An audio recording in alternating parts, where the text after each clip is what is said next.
we check back in with the dads of the Dirty Dozen. They're making waves amongst area donut fans. In this chapter, we talk about growth, new donut flavors, waking up early, how to order the donuts via the Sabodash app, and where people can find out more. You can find more conversations on our website, lacrosselocal.com. I'm Amy. And I'm Brent. And this is Lacrosse Local. Just continuing where we left off, I mean, it just seems crazy, the outpouring of support for your business. When we talked months ago, it seems like there's a panic online socially with people trying to get their hands on these donuts. I know you guys partnered with Sabodash.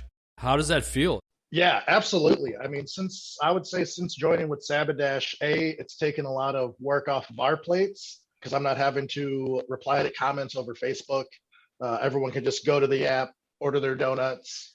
Our very first sale, we ended up crashing the site because there were so many people waiting in queue to try and order donuts at I think we released it at like 4 a.m. too.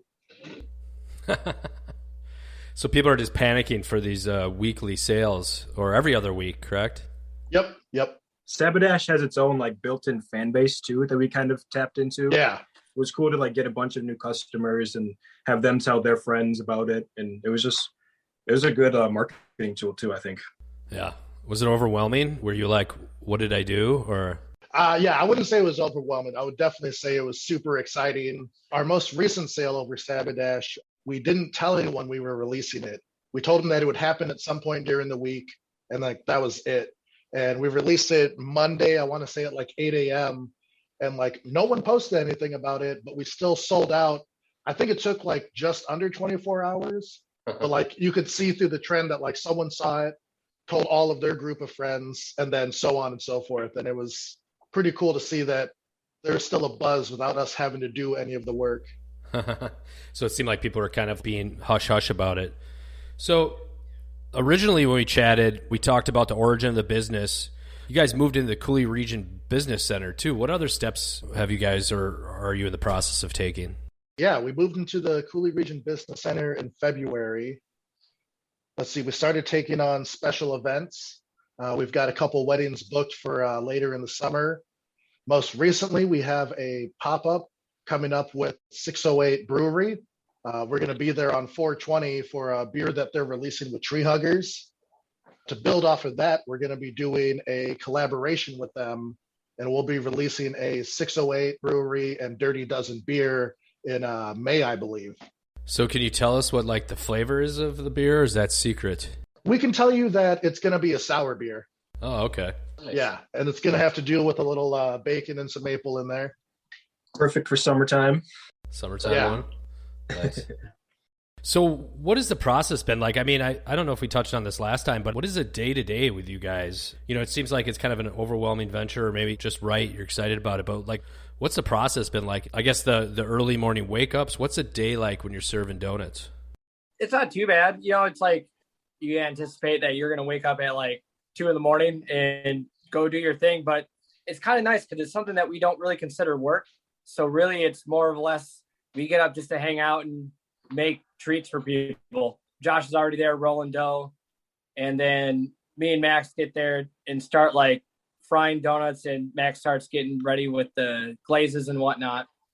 And then once that's all done, we have like a conveyor system where as we glaze each individual flavor and fill trays, and we move on to the next one. And then we teamwork through filling the boxes so that we don't waste any amount of time. So it's a really nice system that we have going on right now. It's nice with the new space too. There's so much more space. All the equipment's like bigger. It's in, like real life kitchen equipment. So we can do bigger batches and everything. So we have the whole system down. So it's pretty smooth these days. So it's probably too early to talk about it now, but is there ever a chance to have a storefront from you guys? We're working on it. Is essentially what we could say. It's like right now we got some stuff releasing that we'll be announcing soon, which Josh will probably talk about today. That's going to help us move in that direction. Hopefully within like the next 3 years is like the plan. Nice.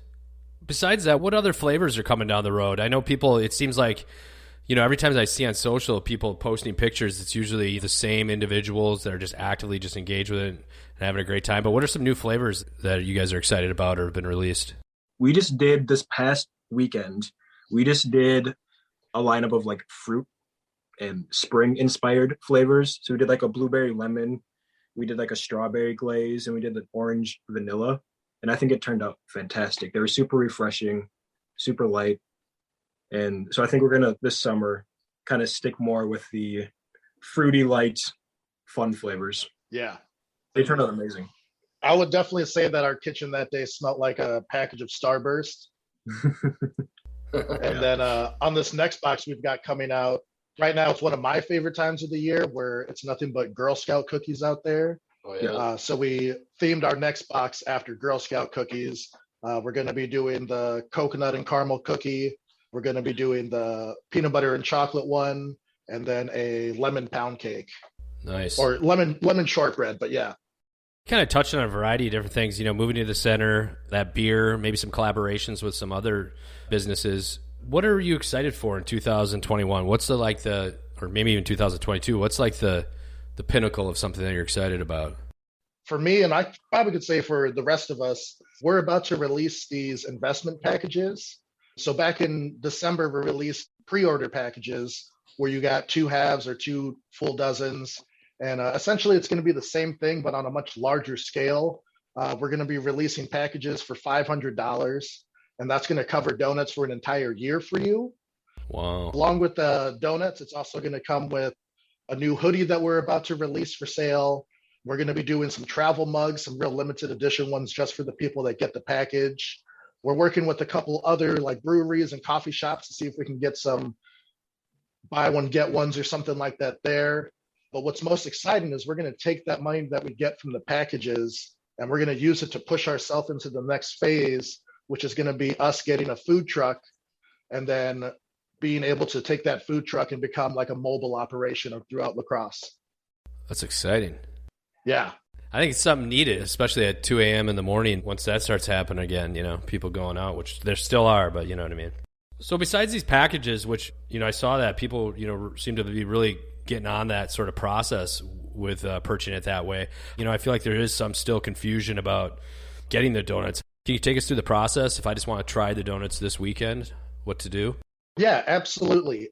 So the easiest way to follow or to get the donuts, step 1, you're going to want to go onto either the Google Store or the Apple Store and download the Sabodash app. You're going to want to create an account on it. And then after that, you'll either want to follow us on Instagram at _Dirty Dozen, or just go to Facebook and type in the Dirty Dozen. We're on there as well. And then just follow our pages. We'll release the flavors in the week that the sale is going to go live. But now we keep it kind of a mystery as to when it will go live, because when we first did it, and it's not a bad thing, but a lot of people would be like waiting for like noon to hit and like start clicking by. So now when we release it randomly, we've definitely seen a lot more new faces, which has been great. Gives other people a chance to get in there and get the box. Yep. Yeah, it seems like there's almost like a panic going on. You're going to have some angry people who just never get it. Yeah. Oh, we've definitely got those people out there. Just freaking out, waiting at the thing to see if nobody picks anything up. Yep.